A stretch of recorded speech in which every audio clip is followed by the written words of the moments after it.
La commune de Sainte-Foy-de-Pérolières a l'intérêt d'avoir des milieux naturels très diversifiés, et ce qui fait qu'on trouve des milieux de vie très intéressants pour les espèces. On peut trouver des prairies, des friches, des boisements très près les uns des autres, et du coup les espèces en profitent pour pouvoir s'alimenter, se reproduire dans des zones refuges, dans des zones au contraire plus riches en alimentation. Et c'est ce qui permet justement d'avoir cette diversité autant au niveau des plantes que des animaux.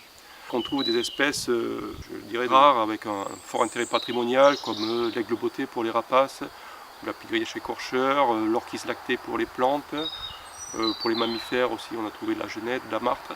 Mais c'est aussi la biodiversité qu'on appelle ordinaire, ou la biodiversité de proximité qui en profite justement, qui peut s'épanouir pleinement dans ce type de milieu. Notre commune de Sainte-Foy est une commune d'un peu plus de 2000 habitants.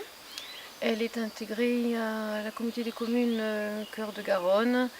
On dispose d'un projet d'aménagement et de développement durable qui met en évidence la préservation des espaces agricoles, des espaces boisés, des zones naturelles. On s'est donc tout naturellement tourné vers ce projet d'atlas sur la biodiversité. Et on a fait appel pour ça aux experts de l'association Nature Midi-Pyrénées.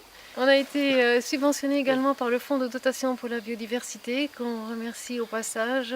Donc l'association Nature Midi-Pyrénées, par ses naturalistes salariés, mais surtout bénévoles, a fait de nombreuses heures d'inventaire, et donc avec plaisir, puisque cette commune elle recèle quand même pas mal de richesses et de milieux intéressants. Et toutes ces données, elles ont été saisies dans une base de données, et ensuite à partir de là on va en tirer une cartographie de la commune, quasiment parcelle par parcelle, en faisant ressortir les endroits les plus riches, donc ceux qui seront à préserver en priorité, que ce soit par des actions qui peuvent être publiques, mises en place par la commune, voire par les particuliers, parce que la plupart des espaces sont des espaces privés.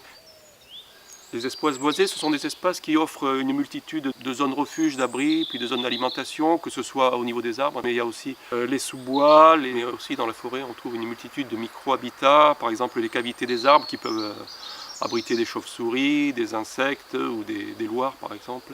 On peut aussi trouver des vieilles souches. Dans les zones ouvertes, que ce soit des cultures ou des prairies, le maillage par les haies ou des arbustes, des allées d'arbres permet aussi effectivement aux animaux de trouver à la fois des zones de vie puis des zones de déplacement. Ces zones-là font des connexions entre différents habitats. C'était intéressant pour nous parce qu'on a pu mettre beaucoup d'acteurs dans ce projet. On y travaille déjà depuis 1 an. Les associations, la chasse, la pêche, les randonneurs, les écoles, les élèves, les instituteurs, les élus, tous les administrés.